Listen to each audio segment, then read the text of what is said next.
అదృష్టం అంటే ఈయనదే. పార్టీలోకి లేట్గా వచ్చినా లేటెస్ట్గా జాక్ పాట్ కొట్టేశారు.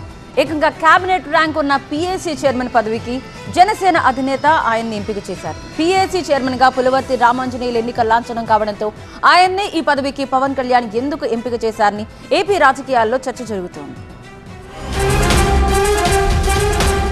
తెలుగు రాష్ట్రాల చరిత్రలో మునుపెన్నడూ లేని విధంగా పీఏసీ చైర్మన్ ఎంపికకు తొలిసారి ఎన్నిక జరగనుంది.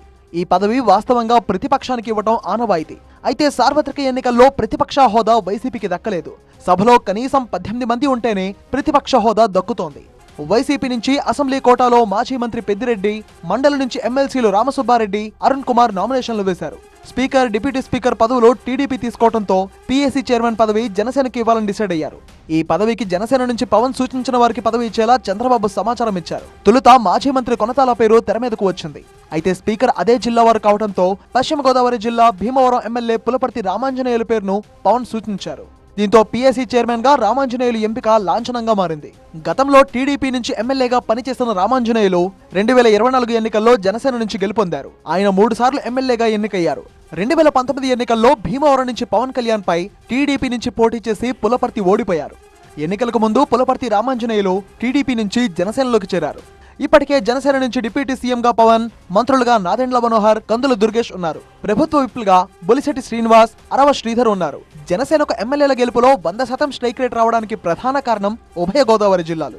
దీంతో పశ్చిమ గోదావరి జిల్లాకి భీమవరం ఎమ్మెల్యే పులపర్తి సీనియర్ నేత కావడంతో పవన్ ఆయన్ను పీఏసీ చైర్మన్ పదవికి ఎంపిక చేశారు. వైఎస్ఆర్సీపీ నామినేషన్ ఉపసంహరణ జరగకపోతే శుక్రవారం అసెంబ్లీ కమిటీ హాల్లో పీఏసీ సభ్యత్వానికి పోలింగ్ జరగనుంది. బ్యాలెట్ పద్ధతిలో శుక్రవారం సభ జరిగే సమయంలోనే అసెంబ్లీ కమిటీ హాల్లో పోలింగ్ ప్రక్రియ చేపట్టనున్నారు. శాసనసభ నుంచి వైసీపీ అభ్యర్థిగా నామినేషన్ దాఖలు చేసిన పెద్దిరెడ్డికి స్థానం దక్కే అవకాశం లేదు.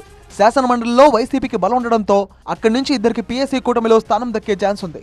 అయితే పీఏసీ చైర్మన్ అయ్యే వ్యక్తి ఎమ్మెల్యే అయి ఉండాలి అనే నిబంధనతో వైసీపీకి పీఏసీ చైర్మన్ పదవి దాదాపు లేదనే తెలుస్తోంది. టీడీపీ నుంచి పీఏసీ సభ్యత్వానికి Jaggayyapeta MLA Sriram Rajagopal, Emmiganur MLA BV Jayanageswar Reddy, Tanuku MLA Arimilli Radhakrishna, Giddalur MLA Ashok Reddy, Pattipadu MLA Burla Ramanjaneyulu, Vemuru MLA Nakka Anand Babu, S Kota MLA Kolla Lalithakumari నామినేషన్లు వేశారు.